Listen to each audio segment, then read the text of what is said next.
Hello guys, so magandang araw sa inyo ulit. So today's video, meron tayong i-review yung crypto game or blockchain game. Pixelan siya, ayun, Pixelan Age of Heroes. So supported siya ng Ronin Wallet. Kukonek mo lang yung Ronin Wallet mo dito para malaro mo siya. So tingnan natin yung website niya. So nakalagay dito Pixeland in an Asian kingdom, yun, parang about niya. And heroes embark on an adventurous journey through forests and mountains, eventually discovering a fertile valley where they decided to settle and build a village. So magbibuild ka dito ng village, tapos magmamine ka ng item like stone, mga ganun. Magtatanim ka rin dito ng mga palay, mga ganun, mga crops. Sa baba tayo, tinan natin yung gameplay niya. Ayan, farming. Ayan. The farm is the backbone of your village survival. Providing the food needed to feed your villagers and fuel their productivity. Ayan o, nakalagay dito, assign farmers to increase food production. So, paramihan ng farmers dito para marami kang ma-harvest na food, like yung palay, ito. Ensuring you always have enough resources to keep your people working and building. So, kailangan marami ka raw resources dito. As you upgrade the green field, your food supply multiplies, allowing you to expand your village and take on more adventurous projects. Yun. So, meron din ditong heroes. And magkakaroon ka ng heroes dito. Tapos, PvE or people versus environment or player versus environment. Yan. Meron din ditong player versus player. And sa ano to? PvP. Join Pixeland's PvP mode to test your fighting skills against other players around the world. Build a powerful team, arrange your tactics wisely, and use your heroes wisely to win. Each victory will help you climb the leaderboards. Yun. So, pag nananalo ka dun sa PvP, ay player versus player, tataas yung ranking mo sa leaderboards. So, meron dong rewards. Ibigyan ka ng rewards dun pag nasa top ka. So, meron dito, ito, available to ngayon sa game, yung Lucky Wheel. Makakakuha ka ng mga resources dito. Ayan. Mamaya pupunta tayo sa main game. So, ito yung roadmap niya. Ayan, nasa quarter 3 na tayo. Ayan. Launching the web version. So, pupunta tayo mamaya sa web version. Tapos, ayan, integrate with the Ronin ecosystem. So, supported siya ng Ronin network. Para malaro to, i-connect mo yung Ronin wallet mo. Tapos, Genesis Pass NFT. May NFT rin siya. Expanding and grow community. So, ito yung Discord niya. Tapos, ito yung mine to wishlist event. So, dito ka mag-earn. Lance NFT launch, Lance NFT gameplay, and non-land owner gameplay. So, ito yung free to play. Crafting system and UGC map editor. Ayan. Player driving ecosystem. Ito pa lang available ngayon, guys. PvP mode launch. Magla-launch to sa quarter 3 ng 2025. Tapos seasonal campaigns. So guys, kayo nang bahala basahin to lahat pag na-search nyo. So, punta na tayo sa main game niya. So, ito yun. So, ang gagawin mo dito, mag-harvest ka lang. Check natin to. Ayan. Pero kailangan meron kang workers. Ito. Click mo lang to. Tapos mag-a-add ka dito. Katulad nito, meron ng available. Paano ba magkaroon ng available na workers? Pupunta ka dito. Ayan, mag-upgrade ka lang. Katulad nito, upgrade tayo. So, sa pag-upgrade, kailangan mo ng palay. Ito, mga ganyan. So, meron na akong 7K almost na palay. So, upgrade tayo. So, meron na tayong 2 workers. So, check natin dito, guys.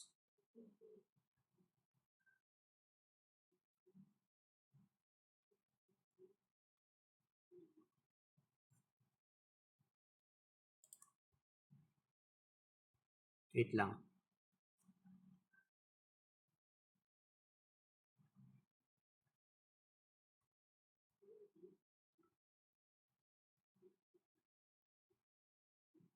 So, meron na tayong 2.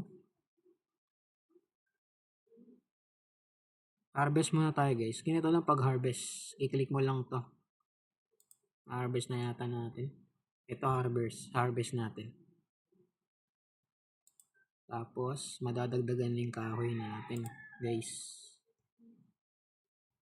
Harvest lang tayo ng mag-harvest para makaipon tayo. Ayan, meron na tayo.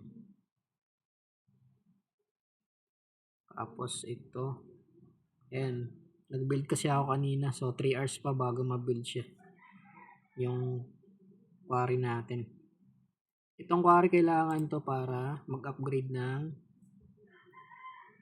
tower center natin. So, ako rank 2 na ako.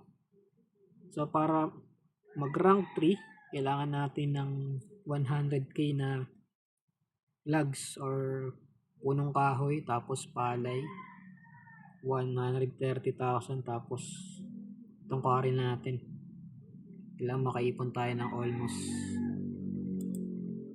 43,000.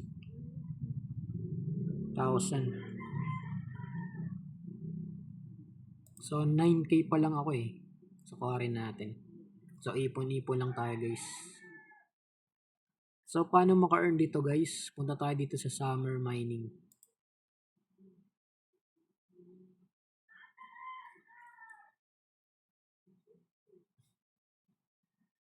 Wait lang, loading. Tayo lang natin. Yan. So dito para maka-join yan, nakalagay dito that tower center must reach at least rank 3. So rank 2 pa lang tayo. Wait lang tayo maka-rank 3 para makapasok tayo dito sa mining. Tapos ito yung ma-earn natin. Itong token nila. Itong kulay lavender or violet yan. Yan yung pinaka in-game token niya na pwede nating ma-withdraw. Tapos mapupunta sa Ronin wallet natin. Tapos ipapapalit natin sa USDT. Then pwede nyo na i-send sa GCash para maging Philippine peso, ganun. GCash or any wallet natin dito sa Philippines, e-wallet, ganun. So back tayo.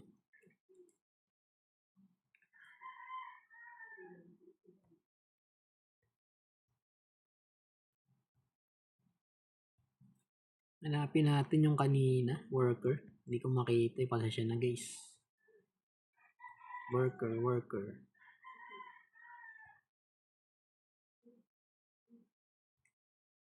Ito, guys, pasensya na, guys. Ito.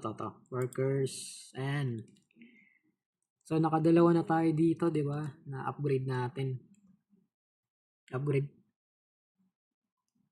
pa tayo para 3 siya.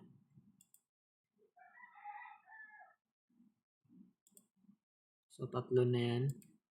Check natin dito sa workers natin. So ayan, available natin 3. So idadagdag ko yung 2 dito sa farm natin na palay. 2. Tapos dito sa sawmill or yung kahoy.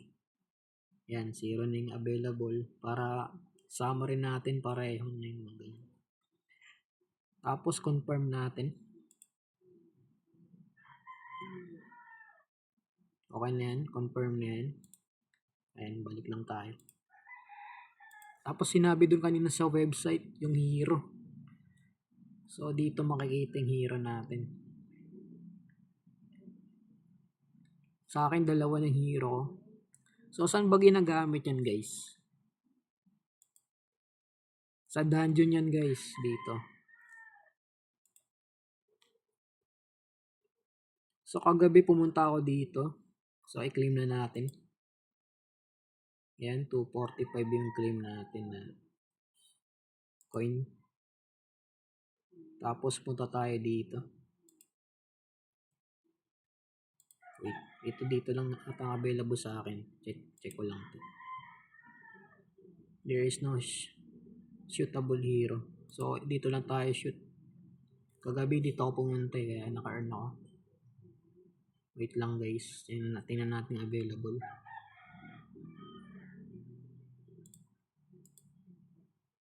Itong isa. So, dito lang tayo available kagabi. At naka-reload na natin tayo.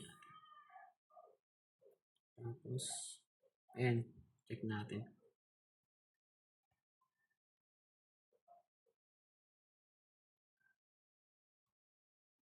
Ayan. Pwede tayo dito guys. Tapos, i-click lang natin to. Wait. Hindi pa rin pala.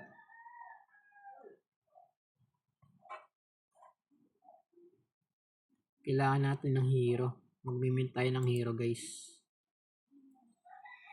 So, saan bang minting ng hero? Dito sa shop.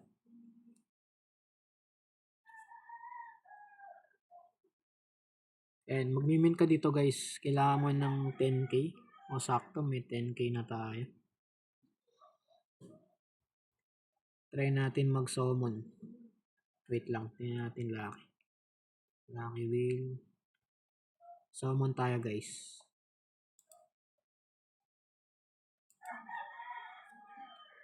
So, check natin.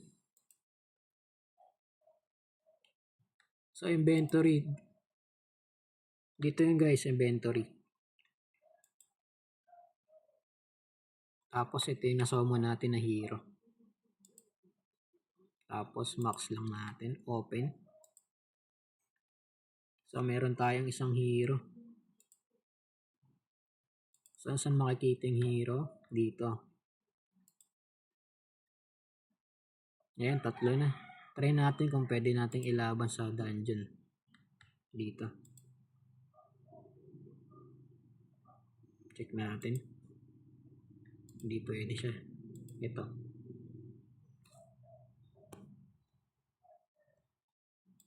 Battle. Wala eh. Kailangan mag-dilaw to eh. Para makapasok tayo. I see. Ayun. Kailangan natin ng palay para makapasok. So, kailangan natin ng 5k na palay para makalaban dito. So, yun ang importante guys. Kailangan marami tayong na-harvest na mga resources. Ayan, nakapula.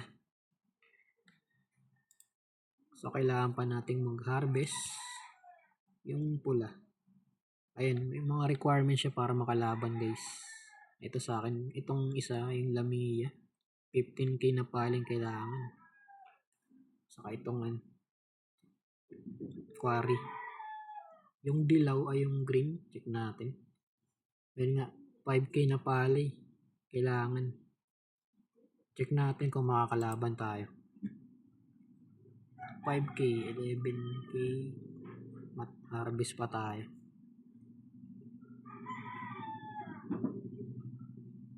So, harvest lang tayo guys. So, habang naghihintay tayo na makaharvest, punta muna tayo dito sa Lucky Wheel.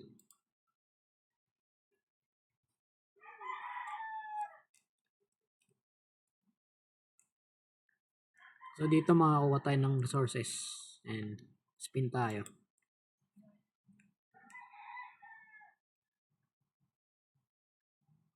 So, hero yan guys. Mamaya, i-open natin yan.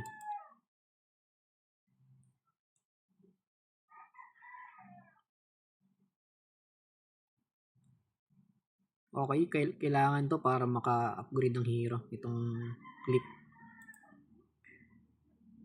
So, spin pa tayo.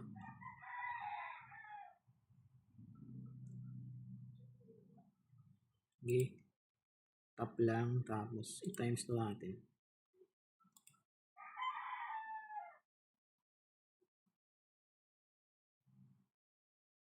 Wala. Attack to guys. Huwag natin atakin muna. Mag-spin lang muna tayo. Times 5.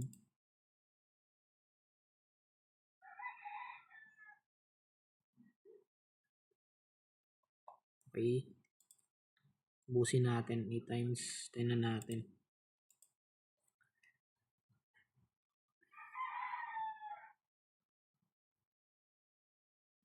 Attack ulit. Try natin atakin guys.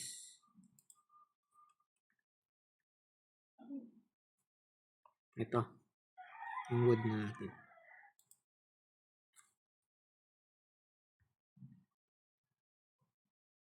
So nakakuha tayo ng 1-3 wood or logs o puno. So times 2 natin. Times 10 na.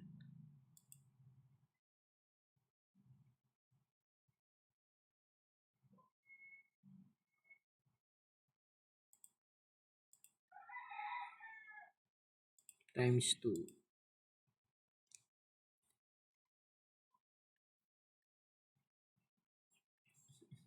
Takihin natin para makakuha tayo ng resources. Ito naman yung palay. So may almost 3k tayo nakuha.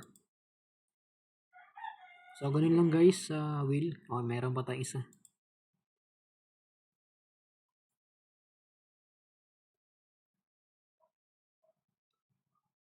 Okay, check natin.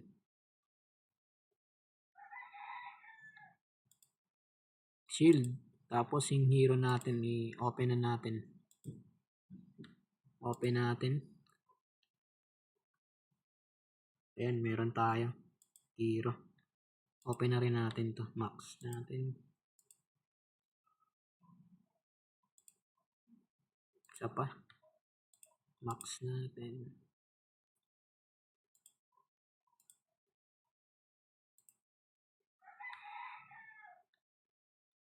So 5k ang kailangan no dun sa dungeon.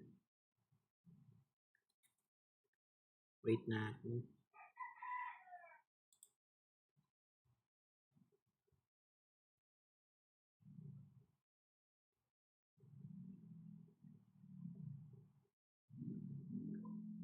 So guys, recap lang tayo paano maka-earn. Kailangan titingnan muna natin yung mining kung anong requirements. Sabi dito, rank 3. So tayo hindi pa tayo maka-join dahil yung tower center natin rank 2. So mag-upgrade pa tayo. Kailangan pa natin ng maraming resources. So kailangan lang dito mag-harvest ng resources. Upgrade mo para mabilis. Tapos sa TGE or token generation event, pwede na natin i-withdraw yung namina nating coin dito papuntang Ronin wallet. So kailan ba yung TGE nila? Punta tayo dito sa road mod nila.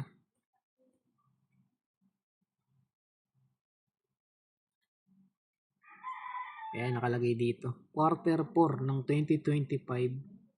Pixie. Yung Pixie pala yung kulay pink doon. Na kanina. Pixie yun.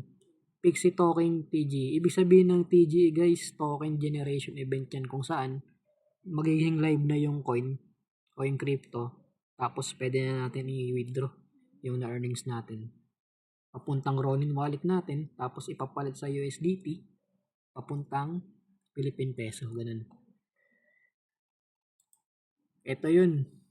Pixie pala siya. Sorry guys, ngayon ko lang nakita. Ito, Pixie. Ito yung token nila, Pixie pala tawag dun. Tapos harvest ka lang para mag-upgrade guys. So yan lang muna sa inyo ngayon guys. Ingat palagi. And God bless sa inyong lahat.